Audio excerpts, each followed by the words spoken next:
जीवन में लक्ष्य को निर्धारित करना उतना ही आवश्यक है जैसे रात को सोने के बाद नींद से जागना। लक्ष्य की प्राप्ति तक अथक प्रयास करना ही चाहिए। बार बार दीवार पर गिरने से चींटी दीवार पर चढ़ना नहीं छोड़ती। यदि किसी कार्य को करने में पूर्व में बहुत से लोगों ने सफलता पाई है और हम उसमें सफल नहीं हो पा रहे, तो निश्चित ही हमारी कार्य पद्धति में सुधार की आवश्यकता है। हमें मनन करना चाहिए।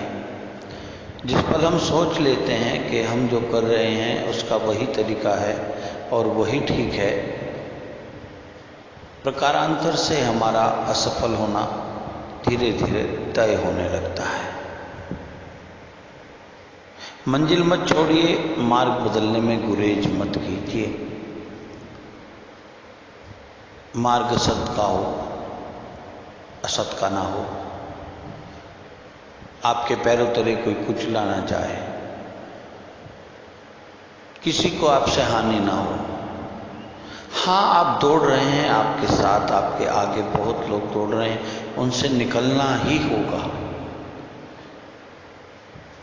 क्योंकि ऊंची मंजिलों पर स्थान सीमित होता है। पर उसके लिए किसी को धकेल कर आगे मत बढ़िए।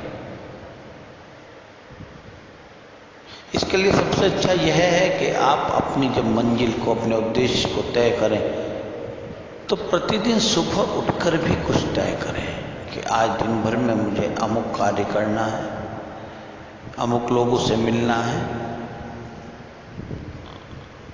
इस तरह से आप पाएंगे कि आपका जीवन व्यवस्थित होने लगेगा। और व्यवस्थापन होना जीवन में उद्देश्य को प्राप्ति की शायद सबसे पहली शर्त है। व्यवस्थित मन, व्यवस्थित शरीर, व्यवस्थित चिंतन से जो आपकी व्यक्तित्व का निर्माण होगा, तो आप पाएंगे कि जो पूर्व में आपका व्यक्तित्व था और जो आज आपका व्यक्तित्व है, उसमें हड़बड़ाहट की कमी हो गई है। आपके पास पर्याप्त समय है अपने उद्देश्य की प्राप्ति का, क्योंकि अब आप स्वस्थ हैं। स्वस्थ माने स्व में अवस्थित, खुद में अवस्थित हो जाना ही तो सत्य है, वही तो स्वस्थ है। और जब खुद में अवस्थित होकर कार्य करने लगेंगे तो सब कुछ सहज होगा, सरल होगा।